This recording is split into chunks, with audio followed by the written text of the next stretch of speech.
Welcome everyone. Thank you all so much for your patience. I'm going to give you just about 10 seconds or so as students are coming in. Welcome, welcome. Love to see you all. Thank you again. Alrighty, so hello, my name is Kim Nguyen. I am a college success advisor. Welcome to our Telling Your Story webinar.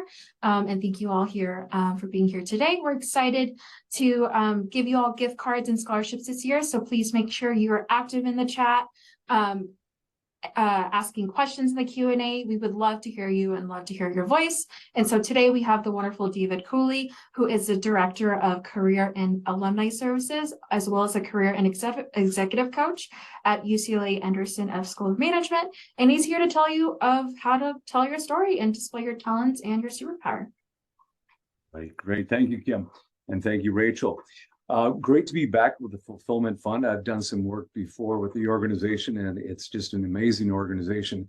And one of the things that we've talked about is how important it is to tell your story. And for a lot of people, especially early in your career, it's not always obvious, like, well, what is my story? Why do I need to tell this story? Like, what's the purpose here? What's the logic behind it all? Especially early in your career. But I would argue, and just to give you a little context to start out with, I've been working with the business master's program, the MBA program at UCLA Anderson for 17 years. But I've also worked with people that are ambitious much earlier in their career, and senior executives, CEOs, and everything in between. And what brings everybody together is everybody needs to tell their story. And their story isn't just a story that you tell people. It's something that it's going to have some meaning to it. And I think a document's been shared, something that I created originally for Anderson, and it was adapted for the Fulfillment Fund. But the idea is, some people, you've probably heard people say, what's your elevator pitch? Or what's your story? Or it'll start out with, tell me about yourself. And I can tell you, having worked with probably 4,000 or so people, I can tell you that this story will get asked over and over for the rest of your life.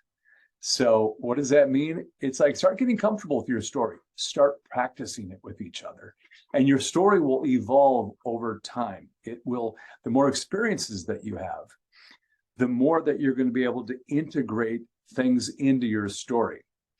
So I would say, one thing to think about early on is well, for example, Kim, what's the average age of the people on the call? We're between 18 and 24. 18 and 24. So yeah, I think the thing to realize is like Jesus is saying, story is what makes us who we are, and connect with everyone. I would agree with that, Jesus. And something even more important to say is, story is not only connecting, but in the context of a job, people want to hear a series of things through your story. They want to hear who you are, definitely. But if you're interviewing for a certain job, and as you go through your life and you get different jobs, or maybe move up the ladder, or continue to maybe move into organizations, your story is your story, but you always want to think about it. How is it going to land with the person that I'm talking to? How am I, from a career context? Okay, we're going to talk today, especially about jobs, since this is a Career Expo. You want to use whatever experience you have. Just to back up, when I was about to jump on this call, I thought, well, what were my first few jobs around that age? You might find this hard to believe, but maybe you'll find it easy to believe. One of my first jobs was at 13 was laying sod if you know what sod is, it's these big pieces of grass with dirt on it, and you lay that down, then ultimately that creates a lawn. Then I sold shoes for a company that was going out of business for about a month and a half. And then I became a theater usher. This is all during my high school days. And you think, well, why does that make a difference? I think with each new job that you have, you add something to your story. Your story can show that you, first of all, it talks a little bit about your work ethic. It shows that most jobs involve a business of some sort, even education. The business of education is, how do you contribute to the success of that business? Even if you think, well, it's just a little job, it's a high school job, how important could that be? it's more important than you think. And that's what I'm going to challenge you to do today, is to look at whatever you're doing from the context of how does it create value. In other words, how do you help the company? So let me start by asking you a question, answer for the chat. We'll come down to questions later. Last time that I did one of these webinars for Fulfillment Fund, somebody talked about their job at Starbucks. And they said, oh, it's just a little job at Starbucks. And I said, I disagree. I think you're learning a lot. So in the chat, what do you think that people are learning while working at Starbucks? Please go ahead in the chat. Let's see what you come up with. I can put my glasses on. Okay, let's see. Okay, nothing yet. Working in fast-paced environments, working under pressure. Ooh, customers. Oh, this is good. Let's keep going. Connecting with people, patience. Very true. They learn the mistakes happen, dealing with people, discipline, customer service. You learn about coffee? You definitely do. And what do you learn when you look at focus, authenticity, how to follow directions, communication skills, all of these things. And by the way, all of these things will come back in your life for the rest of your life. Believe it or not. Knowing good communications, problem solving, working in stressful environments, without a doubt. This is a brilliant group, Kim. I got to tell you, and Rachel, this is amazing, because you're so right. But what's the number one thing that you learn also about coffee and the pricing of it? You learn social interaction, absolutely. What do you learn about pricing? Managing money, good. Supply and demand, supply chain. And what else the pricing, it increases. And what does the price increase lead to? What else? Everyone familiar with profit margins? Inflation. Yes, you learn a lot about inflation's effect. This is a great group. I think they're all MBAs. I think you're high down. These are all business students in the making. So to the point of what you're all talking about, these things that you're talking about, learning stressful environments, customer service. I'm going to bring back my shoe salesman job. What did I learn? I learned to listen to what people want. I learned to understand what their needs are. And I learned how to sell gently, to suggest, to recommend. And honestly, all these years later, as a career and executive coach, a lot of these things still apply. It's just in a different context. So what I'd like to challenge you all to is to think about what you think are little things in the roles that you have, but you're learning a lot. For example, profit margins, coffee. We all know coffee does not take a lot. It's not that expensive, right? But how much is the average medium venti latte? Why don't you write it down if you can? Yeah, at least $6.50. Yeah. Even the smallest learning aspects. Yeah, absolutely. Interacting with people, you are part of the brand. Like if you're at Starbucks or you're at, let's say, Veggie Grill, or you're at, let's say wherever you might have a job, you are the face of the organization. You may not feel like it. You may feel like, oh, this is just a job. I want to get home. But yeah, 657. The idea is every company needs to make profits to be successful. Starbucks has done this unusually well. And as we know, there's one on every corner. But selling shoes is a side hustle for me right now. All right. Here's to the shoe sales people of the world. Well done. And what you do, what you keep track of how much I get for them. Yeah, I know a lot of people over the years that have gotten certain roles or Air Jordans, and they've been able to sell them on eBay. In fact, there's a lot more opportunities probably to sell shoes than there was many years ago, but I worked at a department store. But what you start learning is, how are these things priced? When do you sell them? When do they discount them? Why do they discount them? What times of year? Seasonality. So you start learning business trends. Even, for example, how much, let's say you're working at, What's a popular place to work, Kim? What can you think of that's kind of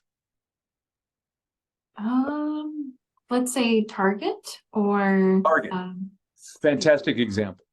Target, what do they have there? They have everything merchandised very well. They have these different collections. You look at the pricing. They price a lot of things on the lower end of the pricing, so it's attractive, but not so inexpensive that you think it's too cheap, right? And it tends to be quality merchandise. They lay things out in a store a certain way. They merchandise it.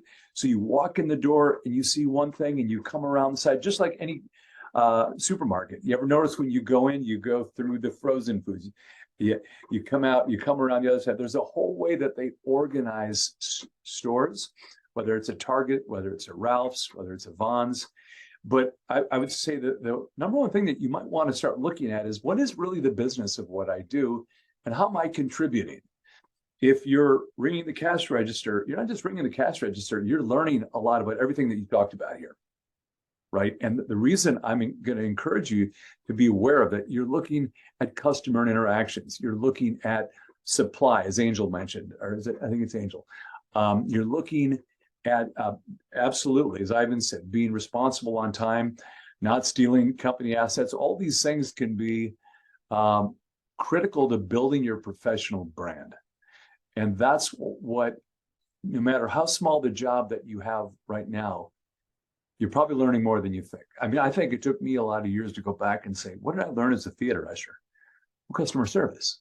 I was back then ripping tickets, telling people to go to the candy counter. And of course, we know at the candy counter, the profit margins are huge. At that time, a Pepsi was probably sold for about 10 times what it was actually worth.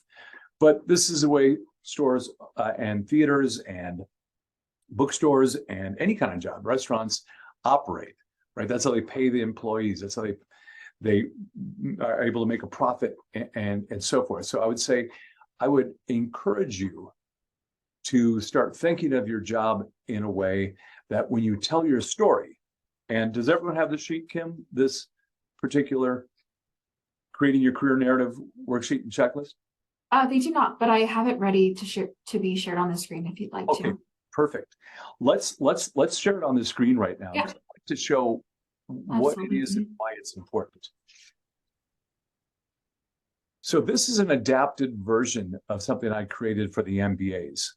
And this is something I hope that you all think about. You get a copy of this is when you tell your story, it's ideally less than 2 minutes. In fact, it might even be a minute, but you try to think about who am I really talking to? If you jump down to the bullet points, who am I really talking to? If I'm interviewing for a new job, what do they care about? What do they not care about? Right? If you were selling shoes, but you are going to work at a Rubio's, you might think, well, there's no connection there, but there probably is. And there's probably a lot more that you can think about. Like, what did you do to sell? How did you inform the customer? How did you welcome the customer? How did you encourage them to come back? That's called customer acquisition, customer retention in MBA language. But this idea of your story is ideally a story that says, this is what I did, where I learned a lot about customer service experience, professionalism, understanding, merchandising, and so forth. And here's how I can add value to your company.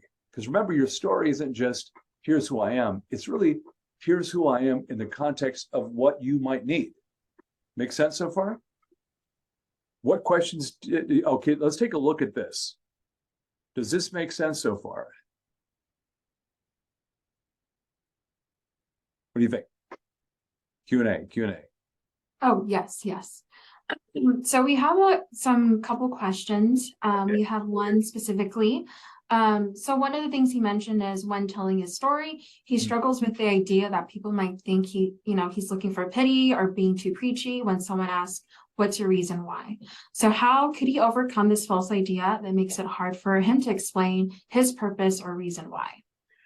Excellent question, Ivan. I hope I'm saying it correctly, Ivan. It's your story ideally isn't about pity. It's more a matter of here's who I am and here's what I've done so far professionally. Like, for example, it's ultimately going to be the most positive view of what you've done. And it doesn't have to be preachy. It's more a matter of if you're telling people, this is what I've done so far. Again, this is only in the employment of career, right? There's other times people tell their story, which you might be getting more into details and struggles and so forth.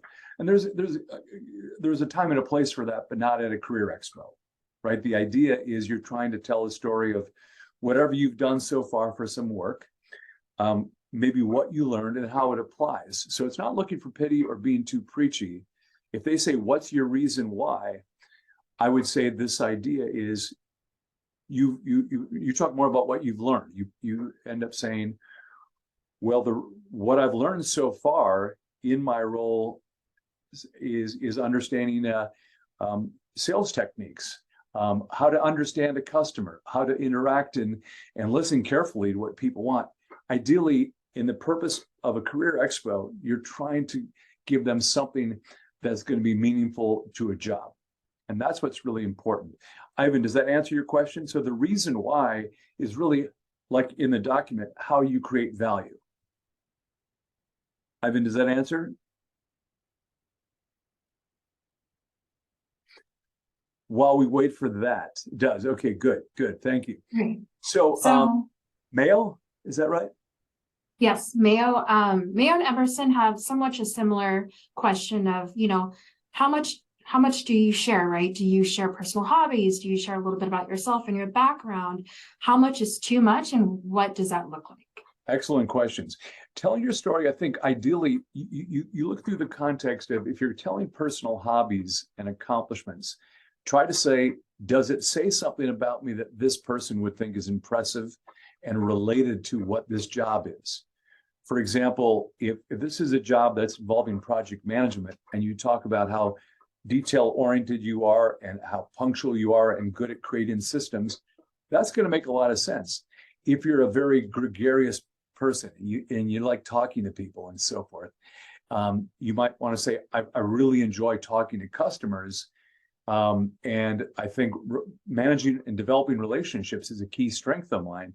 Then they're going to say, oh, this is relevant. So if your personal hobbies are, let's say, car racing, or there's something, you're collecting baseball cards or something like that, you have to look through the eyes, ideally, of, is it relevant? Is it relevant? And is it going to say something about me that they're going to relate to? So I would say, mention accomplishments and hobbies if you can relate it. And sometimes you can even say and how I think that relates to this job is that I know you were looking for someone that's really detail-oriented, that's punctual and understands the customer. And I've done that to a degree in what I've done so far. You're connecting the dots. So I would say it's necessary if it is additive to the story, if it makes sense and it helps you tell that story. Remember, there's not just one story that you tell. It's always got to be the truthful version of you, but there's different ways we can highlight different things about ourselves. And we think ahead of time, what do they care most about? If I'm interviewing for a retail job and I have some retail experience, I'm going to talk about what I've learned in the retail. I've learned about merchandising, what I've learned about understanding customers, responding to customer needs. Then that person is going to say, this person gets it. So hopefully that explains the question. Emerson asked, how do you gauge how much to share?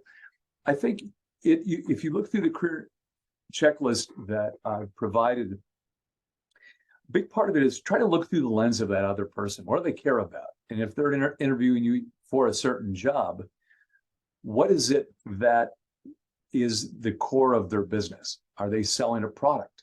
Are they selling a service? Are they in the education space? If they're in education, what drives the revenue, the money is enrollment, right?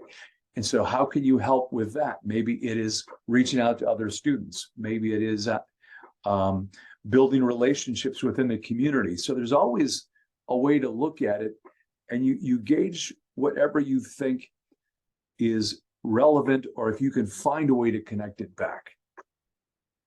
So other questions?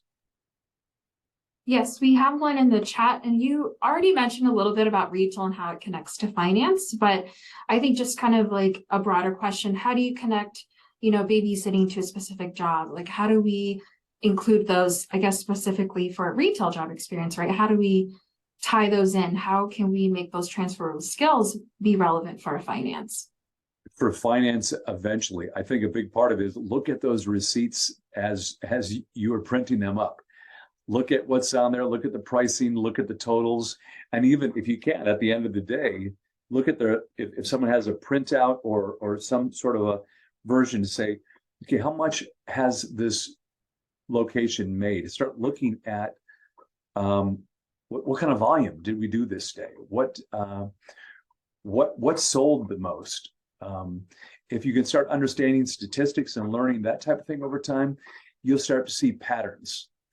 I mean, not everyone's great at math or statistics, but if you are, then start thinking from that, like, what merchandise is selling better? What's not? What's like this time of year? What is everywhere?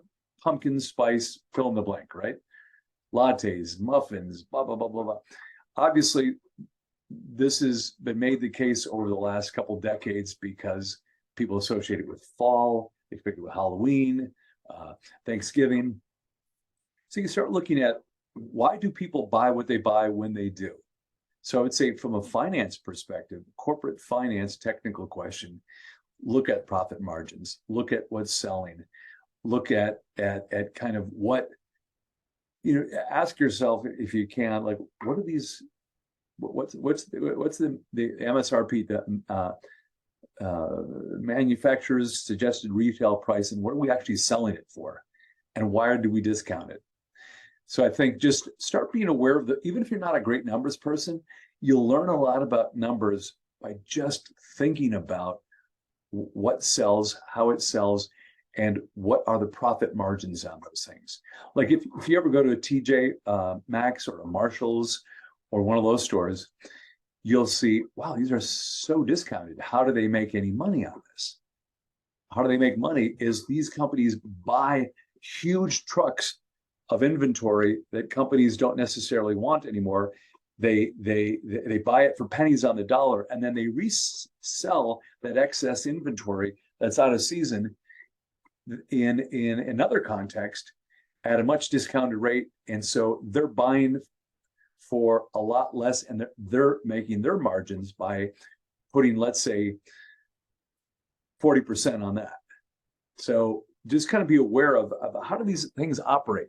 I think everybody honestly should watch Shark Tank at some point. Has anyone seen Shark Tank? Yeah. Oh, I want to talk to Anil Garcia in a second. So Shark Tank, if you want to learn the language of business, watch a couple episodes of Shark Tank and watch people pitch, and they'll say, okay, Mr. Wonderful or Mark Cuban will say, okay, how much is this? How much do you make it for? Make it for $2. How much is it going to retail for? $14.99. How much volume? And they start getting these questions that really educates you as far as what does this end up meaning? If you don't mind, I'm going to jump. And so I would watch a couple episodes and you start getting a strong business sense. I've had people that have no real business experience, just creative side, watch it for a couple of weeks, and they're talking a different language to me in a month. Like, oh, wow, learning a lot about manufacturers' cost and supply chain and profit margins. It's entertainment education. So Anil says, in data science, we're working on product, as you mentioned. What makes them buy? I'm making Nintendo simply interesting. Okay, so video game sales, really interesting. In data science, of course, you have access to every type of data, who your customer is, right? What they've bought before. This is why this argument about big data and how Facebook sells data and Instagram and everything you have, there's data on all of us everywhere. Like that ship has sailed. But data science helps retailers, companies, whatever it is, understand who will buy what and why, and what their age group is. Like I'll go to I'm in my late 50s and I'll go to Instagram or something and I'll look at it, I'm like, yep, they got me pegged. They're selling exactly the type of product I want, which is relevant to my age group, to this. Sometimes it actually they're surprisingly off, but there may be a lot of reasons for that. But data science gets into the minute data sets that really help you understand who does what consumer behavior, what can be used to adjust pricing trends. I'm not sure if I'm saying Unreal correctly, but Nintendo gaming, I mean, it's fascinating. There is a company that keeps pivoting too, right? They used to have physical games, like cartridges, and then CDs, and now they've moved everything into the cloud. So all these companies are evolving their business model, and along with that comes more data too. So it's an interesting thing there. So I'm not sure if there was a question on Lil, but hopefully that's another example of how just keeping up to date with where businesses are going. Not sure the name. Ms. Ball, am I correct? Ms. Ball? How can someone work telling their story in a more professional manner? Let's go back to the sheet, if we can, Kim. I've created a little bit of a narrative here, and I'm going to have to leave in just a little bit here. But this idea is, what you're trying to say is, I'm a student that is currently studying blank. In addition to my study, I've worked several jobs in doing sales, blah, blah, blah. I've done data analysis, whatever it is. And ideally, this is what's important. You talk about your achievements. In these roles, I've helped my company achieve greater sales. I've helped do this. I've helped improve this, even if it seems a little. The more comfortable you are talking about it, the more the other person will light up. Because ultimately, and you probably noticed the italicized word contribute. The idea is, when you're talking about it, you're like, as a new employee, you're going to contribute to the organization's success, even if it seems small. Where I think people get it wrong is they say, tell me about yourself, or why this company. And the person says, well, this is what I want, and what I need, and so forth. That doesn't go over well. But the more you talk about, here's what I've done so far, and here's how I can contribute. And if you think about it ahead of time, you're probably going to land more interviews and jobs by figuring out in some way how you're going to contribute. We've got another option here. My history is focused on doing this. I've improved this. I've helped the company increase sales. I've helped them organize a process. I've helped them use data science to learn something more. No matter what you do, there's something that you can do to create value. So give some thought to that. Thanks for showing that, Kim. So take a look at these. This isn't the only way to do it, but I think, remember that ultimately you're telling your compelling story of value. And we all have a different story. But the idea is, you want to kind of get to a place where you practice it. I tell people, use your iPhone, record it a bunch of times. Everyone has video these days. There's no excuse for not practicing your story, and then timing it. Hey, I may have a 30-second version, a 1-minute version. And does it make you sound interesting?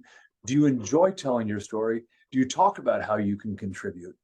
And does it relate to that company that you're interviewing for?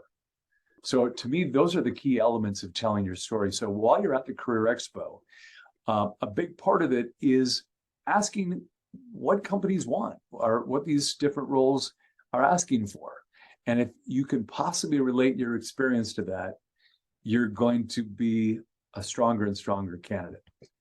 What other questions do we have? I know it's about 5:40 or so. Would you want to answer a couple more questions? Oh, perfect. Okay. So we have another question in the chat right now by Sadia. It's, how can someone work towards telling their story in a more professional manner? Like those for us who use very informal grammar, how can we work on improving that? I would say, and I'm glad you're talking about AI.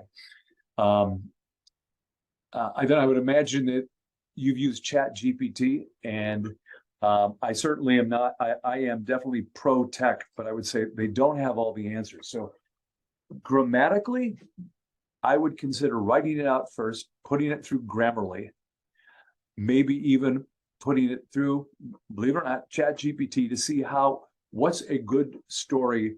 Maybe you put in a prompt that says, what is a great intro for someone that's done this and this and this?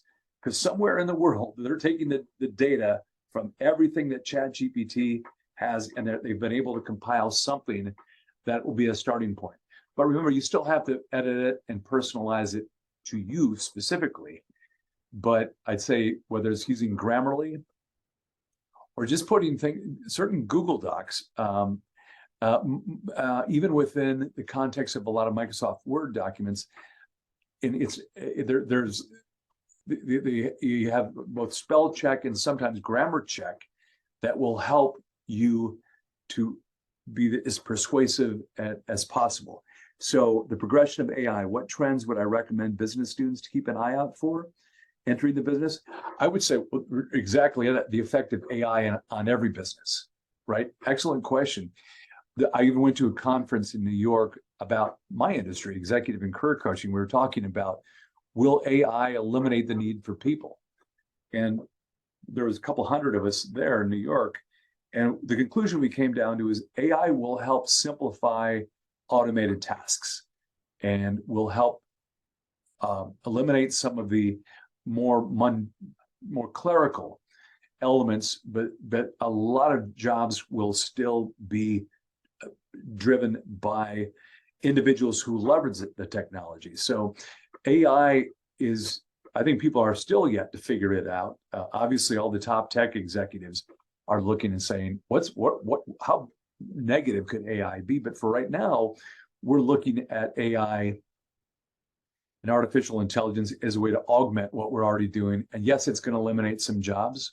It's going to mean that some people are going to have to be retrained. But I think that's happened in a lot of different technical revolutions too. So I would say, as we were talking about gaming before, Nintendo, look how everything is going into the cloud, right?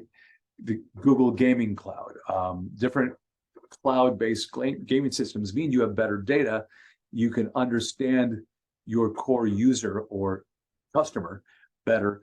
But I think whenever you can take a class about the latest technology trends, the better. There's so many inexpensive ones through LinkedIn Learning that most of the time you can get through your school. There's also very inexpensive ones on Udemy, which is Udemy. I'm always surprised at the depth of ones that are $13.95. Like, they're really $13.95 are relatively inexpensive. But whether you're your age or my age, it's important that we all stay as up to date as possible. And when I'm working with people my age or older, I basically say, look, you've got to embrace technology. You've got to know what you're talking about, or you'll get left behind. And I would say it's the same thing for anyone of any age. We have the capacity to learn quickly. Let's leverage technology in the best possible way. So with the progression of AI, Ivan, I think what we really need to look at is, how will it automate some roles? How will it eliminate some? But how do we differentiate ourselves so we aren't replaced by AI and by robots? That's a bigger societal question that I don't think I can answer. But in the meantime, learn what you can about technology. Talk to your friends. If you're not as up to date, try to read business publications. Try to figure out what the business of whatever you're doing is, and you become more valuable. So that's the short version. I hope that answered that. I think AI is the wild, wild west that we're all still trying to figure out. Well, wonderful, David. I'm not sure if you have any more time, but I'm sure our students would love to get connected with you. Would you be open to sharing your email or any LinkedIn for students who want to continue to have that conversation? Sure. Email, I prefer not to, because I get about 200 emails a day, if you don't mind. But I'm happy to connect on LinkedIn. I don't connect a lot through it. It's just David E. Cooley on LinkedIn. But more than anything, and unfortunately, I had, in October alone, I had 101 coaching appointments. So I don't have the ability to meet outside of this, but I'll try to stay involved in the Fulfillment Fund. This is an incredible organization. It's why I always want to give my time, because I know all of you are very promising, and just let people know how committed you are to roles. You've worked hard to get where you are. Some of you are some first generation college students. That's huge. And that means a lot, especially because people know your work ethic is strong. You've worked hard. Your parents have probably worked hard to get you where you are. I would say use that to your advantage and show people that you care and you're eager to learn. You know, again, I'm in my late 50s and I never want to stop learning. I don't think I ever want to retire. And I think that's why I see 101 people a month, is because I want to continue to give back and to contribute and add value in my way. So if you can do it in your way, whether it seems small or large, you're always going to be more successful. And I'll just leave you on this. Never forget the importance of relationships and what that means in making a great impression to employment. Looking someone in the eye, shaking their hand. Now that we have more of the ability to do that after the years of COVID, this idea of connecting with people. People get hired on likability and personality as well as their technical skills. And that doesn't change whether you're a business analytics student, an MBA, an MFE. It's still important to connect with people, to listen, to follow up, to thank people for their time. That's never going to go away, and AI will never replace that. So I'll leave on that note. I hope that was a helpful start. Take a look at the document that they're going to share and think about how it adapts to your story. Wonderful. Well, David, thank you so much for your time and answering all these wonderful questions, and ending on our overall theme is continue to build connections and know that you don't have to do it alone. Thank you all so much. Just so you all know, there will be a survey that will pop up, so please make sure to fill that out. And again, thank you so much, students, and thank you again so much, David, and I hope you all have a wonderful night. Thanks so much. Nice to talk to you all.